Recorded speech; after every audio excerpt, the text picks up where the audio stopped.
Hi friends, இன்றைக்கி நம்ம chicken 65 எப்படி செய்யலான்னு பார்க்கலாம். இதுக்கு ஒரு 1 கேஜி சிக்கன் எடுத்து நல்லா க்ளீன் பண்ணி எடுத்து வச்சுக்கலாம். இது கூட ஒரு 2 teaspoon ginger garlic paste add பண்ணிக்கலாம். ஜிஞ்சர் கார்லிக் பேஸ்ட் ஆட் பண்ணதுக்கப்புறம் நம்ம முட்டை சேர்த்துக்கலாம்.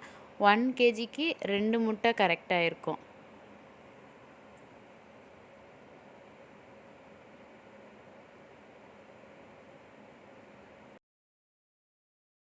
முட்டை எதுக்கு சேர்க்குறோன்னா, நம்ம போடுற மசாலாவும் சிக்கனும் நல்லா ஒன்றோட ஒன்று சேர்றதுக்காக தான் போடுறோம். இதில் தண்ணி எதுவுமே ஆட் பண்ண போகிறதில்ல.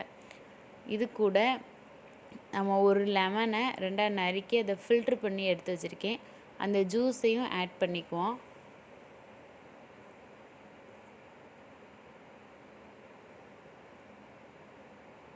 மசாலா பிரிஞ்சு வந்துடாமல் இருக்க கார்ன்ஃப்ளவர் மாவு சேர்த்துக்கலாம். அது ஒரு 2 ஸ்பூன் போட்டால் போதும். இப்போ இது கூட நம்ம சிக்கன் மசாலா சேர்த்துக்கலாம். நம்ம கடையில் வாங்குகிற நார்மல் சிக்கன் மசாலா பாக்கெட் தான் யூஸ் பண்ணியிருக்கேன். அது ஒரு 2 ஸ்பூன் போட்டுக்கலாம். உங்களுக்கு கலர் வேணும்னா ஃபுட் கலர் ஆட் பண்ணிக்கலாம். நான் ரெட் கலரில் ஆட் பண்ணியிருக்கேன். வேணான்றவங்க ஸ்கிப் பண்ணிக்கலாம். இது கூட கொஞ்சோண்டு சால்ட்டும் சேர்த்துக்குவோம். இப்போ நம்ம ஆட் பண்ண மசாலா எல்லாமே நல்லா ஒன்றோட ஒன்று சேர்கிற மாதிரி பிசைஞ்சு எடுத்து வச்சுக்கலாம். இது மினிமம் 3 ஹவர்ஸ் ஆச்சும் நல்லா ஊறணும். மேக்ஸிமம் 6 to 7 ஹவர்ஸ் ஊறிச்சுன்னா நம்மளுக்கு நல்ல ஜூஸியாகவும் க்ரன்ச்சியாகவும் கிடைக்கும். நான் 6 ஹவர்ஸ்க்கு மேலே ஊற வச்சேன். ஆஃப்டர்நூனே ரெடி பண்ணி வச்சுட்டு ஃப்ரிட்ஜில் எடுத்து வச்சு ஈவினிங் தான் ஃப்ரை பண்ணோம். எங்களுக்கு ரொம்ப நல்லா வந்துருந்துச்சு.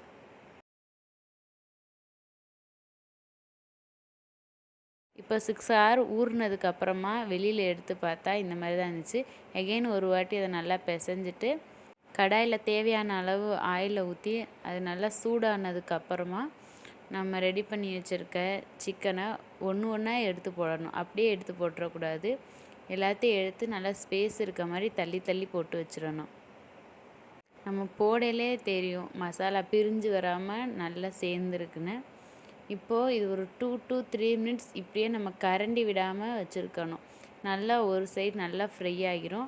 3 மினிட்ஸ்க்கு அப்புறமா நம்ம ஒரு கரண்டி எடுத்து இதை இன்னொரு பக்கம் நம்ம திருப்பி போடணும்.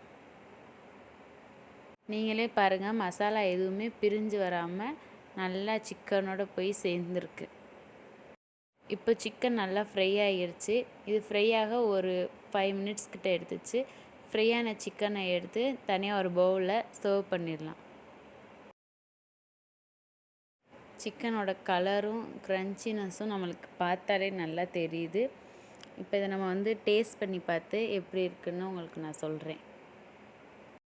நம்ம இந்த மெத்தடில் பண்ணையில் நம்மளுக்கு சிக்கன் ஒரு மாதிரி ஈரமான மாதிரி இருக்காமல் ரொம்ப நேரத்துக்கு நம்மளுக்கு நல்லா கிறிஸ்பியாகவே இருக்கும். இது ஒரு 3 ஹவர்ஸ்க்கு அப்புறம் நான் எடுத்த கிளிப்பு. நல்லா கிறிஸ்பியாக இருந்துச்சு. அதுவும் இல்லாமல் நம்ம சிக்கன் நல்லா ஜூஸியாகவும் இருந்துச்சு. ட்ரை பண்ணி பார்த்துட்டு சொல்லுங்கள்.